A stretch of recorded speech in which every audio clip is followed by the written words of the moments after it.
Are we recording? I'm recording now. Wow. Does that mean we're talking? We're talking. Are we live? We're not. Well, I guess. I mean, live. technically live. But Technically not live. really Like live. I was going to do a 3, 2, 1, but I guess we're just kind of launching into it. We're just full send. Straight Let's off the go bat, into bro. it. Hell yeah, I'm down. Here with Kyle Fletcher from All Elite Wrestling. They're at the brand new Fishers Event Center tomorrow night. And Brand new? How brand new new. is it? Like it literally just opened like last week or the week before. Like pretty this cool. is going to be the first wrestling show now to happen in the brand new venue. I'm a little bit more excited. That's a little bit pretty more cool. excited. Hell yeah. So, obviously, we're here to talk about All Elite Wrestling. Absolutely. And to you, what is All Elite Wrestling? Like, what makes AEW so special? Starting off with big questions. So to me, I feel like pro wrestling for a very long time was done one way, and it was very like by the rules, and there were a lot of different things where it was like, this is the way wrestling is. When I was coming up in wrestling training, a lot of people were like, this is the way it's done. You have to do it this way because that's how everyone else does it. And I just didn't find that very exciting. I didn't find it very fun.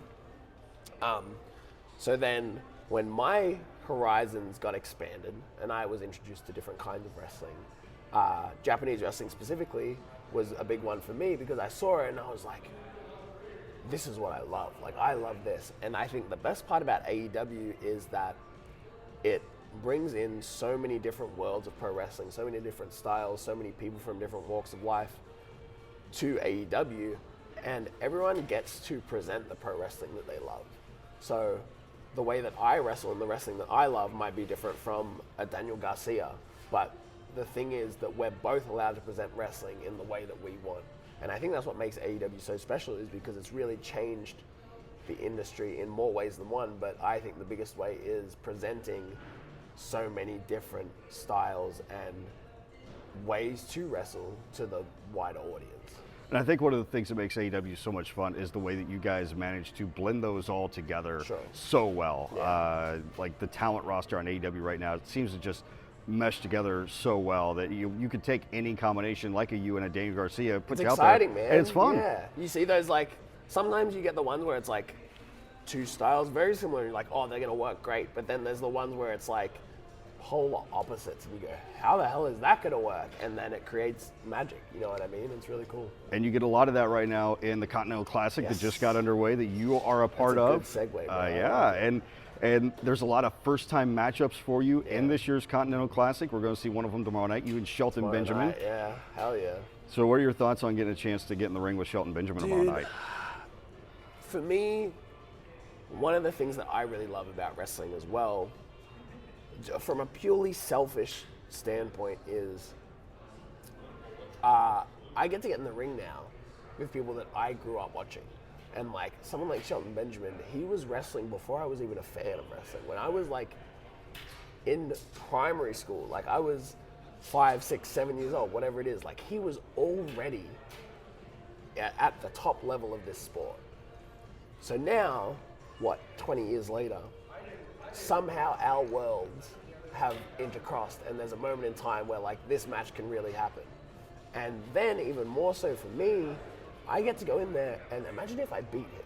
Imagine if I beat someone that's been wrestling longer than I've been alive. Like that is such a huge mark for me. So in a lot of different ways, like it's so cool for me personally, but then also because I get to prove something as well. I think that's probably the biggest thing. You're making me feel old here because I remember watching Shelton Benjamin when he made his debut. Yeah. Like, oh my goodness. So you talk about getting into wrestling. What was the thing that got you into wrestling? Like, what was the moment that turned you into a fan? So the one moment that I can point it back to is Jeff Hardy winning his first world championship. I remember, like, I wasn't a huge fan, like, of Jeff Hardy for years and years and years, but it's like I became a fan of wrestling right at the point where he was, like, making his way to that first world championship. And then I remember seeing that, and then the moment where he won it and seeing the celebration and all that stuff, that was the point where I was like, oh, this is the coolest thing in the world. So that was like the moment that had me hooked for sure. So we talk about you growing up. I feel like I've watched you grow up because I remember watching you on the UK Indies back when that was really where you first started to make a splash and make a name for yourself, is over there. And it is insane to see the transformation that you've made from then to now, from that skinny kid from Australia to now.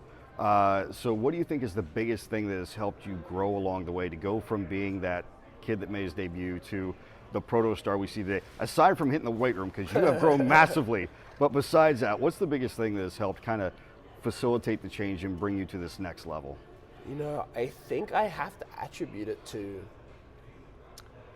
being able to get in the ring with and be around people with a wealth of experience and from so many different aspects as well. I've been so blessed that I moved to the UK when I was 18, and within the first year I'd probably wrestled like, if I told you the list of names that I've wrestled, it would blow your mind, right?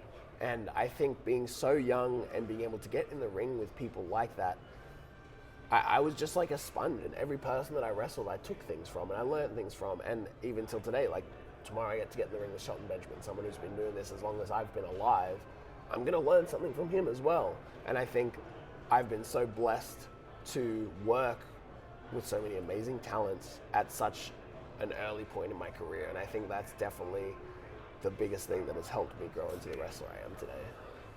And in the past year or so, you've really grown as a single star, particularly. Like, you've really had a breakout year.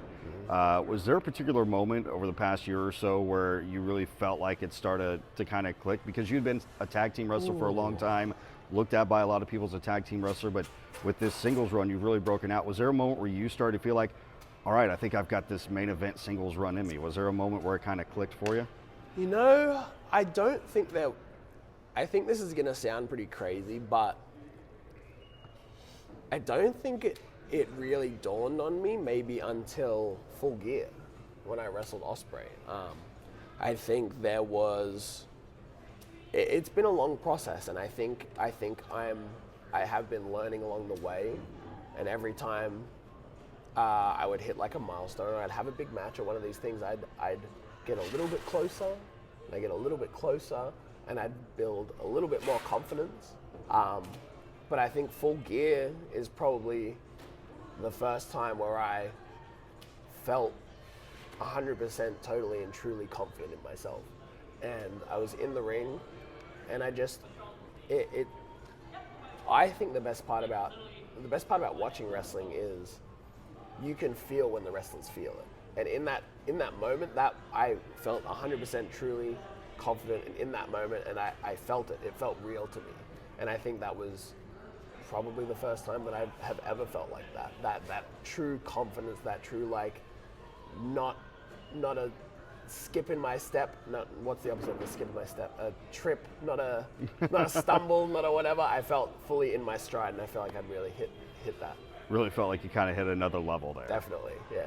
I remember I was watching that match because I'm obviously a huge fan of AEW and I watch everything, and so I was watching that show, and I remember, like, while I was watching it, thinking like, this is absolutely fantastic. Hell yeah. And Appreciate so it's very cool that, like, that's the moment, because like I would have thought that you would have had that moment like earlier in the year, because you've had some big time singles matches throughout the year. How do you deal with that pressure of being kind of put into this role you've been put into as the up and coming? You know, a lot of people feel you're one of the fastest rising stars right now. Sure. How are you dealing with that pressure of that spotlight being put on you like that? You know, I think I would be lying if I said it wasn't hard. I think there has definitely been, dude, even in the past few weeks where I've broken down to my partner Sky and just been like, it feels like so much. It feels overwhelming. Like, I feel like this pressure. But I think that's necessary for growth, and I think that's really where you see people either succeed or fail. And I think the best thing you can do is just take it one day at a time. I think I'm really bad at looking 5 steps ahead, looking 10 steps ahead. What's happening in 6 months' time? What's happening in a year's time? What are my, like, big overarching goals? And whilst that's good, and it's good to have those there, I think if you get too caught up in them in your own head, it can it can stress you out. It can overwhelm you. So I think the thing that I've found has helped me the most is trying to stay present and just focusing on the very next task at hand and just taking one day at a time. You mentioned your partner, Sky. Let's talk a little bit about life. You're Sure. living in the Midwest now. You've Yes, been living sir. here for a couple of years. How's that adjustment gone from, living elsewhere in the world to now living here in America? What's been the biggest adjustment? Well, I don't think it hasn't been a huge adjustment. I think both Australia and the UK are now very Americanized. Like, I think a lot of our media and that sort of stuff is definitely Americanized. So it hasn't felt like a huge adjustment. I think the biggest thing has just been it's both a pro and a con. I experienced all the seasons here. Winter now is kicking my ass, as people can probably hear. But I also love that about living here. I get, like, we don't have fall in Australia. So, like, seeing the trees turn awesome colors, every time I walk outside, I'm like, wow, this is so pretty. So, yeah, I think that's probably the biggest thing, but otherwise I'm adjusting pretty well, I'd say. So I'm obviously a radio DJ. I'm a music DJ. So let's talk a little bit about music. Sure. What's your go-to genre of music? What's Kyle Fletcher's taste in music like? If people keep track of my Instagram, I'm actually I've gotten to the point where every post I make, I drop like a song, and people have been getting into it. I'm a big pop punk guy. That's always been my thing. Blink-182, My Chemical Romance. Heck yeah. I just went to When We Were Young festival in Vegas a couple weeks ago, and that's my music. That's me through and through, and I think I've been that way since I was in high school. Probably it just hasn't changed at all. So does Sky have similar taste in music, or do you guys have to fight over who controls the aux when you're going on road trips? So she does, but also I think I've converted her, and now it's always my phone, it's always my music, and I hear her humming along to my songs now, and I'm like, yeah, I did that. I'm pretty proud of myself. So if you could pick any one song to be your walkout music, your music you got right now with Mikey Ruckus is Pretty awesome. good. He does fantastic work. But if Tony Khan came to you with a blank check and said, I will pay for the royalties for you to have any song you want to be your entrance music, what would it be? So someone asked me this recently, and I think I've landed on Joker and the Thief by Wolfmother. Ooh, Do you know that song? Yeah, that's a it's good an Australian choice. band, so I feel like that's going to be my answer. Very nice. Yeah. Very nice. Very cool. So circling back to wrestling, and talking about AEW and the Continental Classic right now, like we said, there's a lot of first-time matchups on the horizon for you in the C2. Obviously, you got Shelton Benjamin tomorrow night. What else are you looking forward to in this year's Continental Classic in terms of the matches on the horizon for you? Let's think about who I have next. Shelton Benjamin is tomorrow night. Exciting, cool. And then my last three are, I don't know what order they're in, but it's Mark Briscoe, Daniel Garcia, and Okada. So I have a big tournament ahead of me, big couple of matches coming up. I think Okada's probably the one that I feel is going to be the hardest. He is the best tournament wrestler in the world, bar none. He's the current champion. He's the odds-on favorite going into it, and I think that match will decide who is. I'm guessing that match will be the one that decides number 1 and number 2 of Blue League, is my guess. I think if I win it, I'm number 1. If he wins it, he's number 1. So I think that is probably the one that I'm looking at and thinking that's going to be pivotal. Other than that, Mark Briscoe, last time I wrestled him was for the Ring of Honor World Championship, which I lost. Would love to get some revenge on that boy. And then Daniel Garcia. Daniel Garcia just won the TNT Championship. He is on the run of his lifetime, and I think a lot of people look at us as kind of the people that are going to carry AEW into the next generation, and I take that with a lot of pride.